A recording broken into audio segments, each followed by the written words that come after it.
বিধ্বংসী হার্দিক পান্ডিয়া ৪৯ বল বাকি থাকতেই জয়। নতুন ইতিহাস লিখল সূর্যকুমার যাদবের টিম ইন্ডিয়া।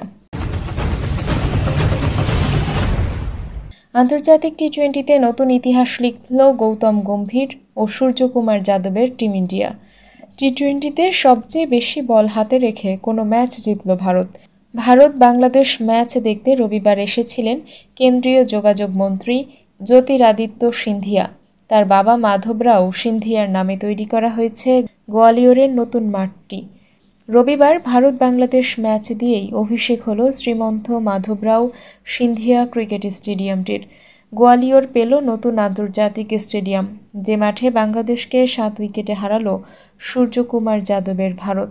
এমন একটা লক্ষ্য যা 100 রানের বেশি ছিল, অর্থাৎ 127 রানের লক্ষ্য মাত্র 11.5 ওভারেই তুলে দিল সূর্যকুমার যাদবের ভারত। আন্তর্জাতিক টি-20তে টিম ইন্ডিয়ার ইতিহাসে প্রথমবার এমনটা ঘটল। এর আগে 2016 সালে হারারেতে জিম্বাবুয়ের বিরুদ্ধে এই রেকর্ডটি টিম ইন্ডিয়ার নামে ছিল। সেই ম্যাচে ভারতের সামনে 100 রানের লক্ষ্য ছিল। সেই ম্যাচটি 41 বল হাতে রেখে জিতেছিল ভারত। এই তালিকার 3 নম্বরে রয়েছে 2010 সালে ভারত বনাম আফগানিস্তানের ম্যাচ।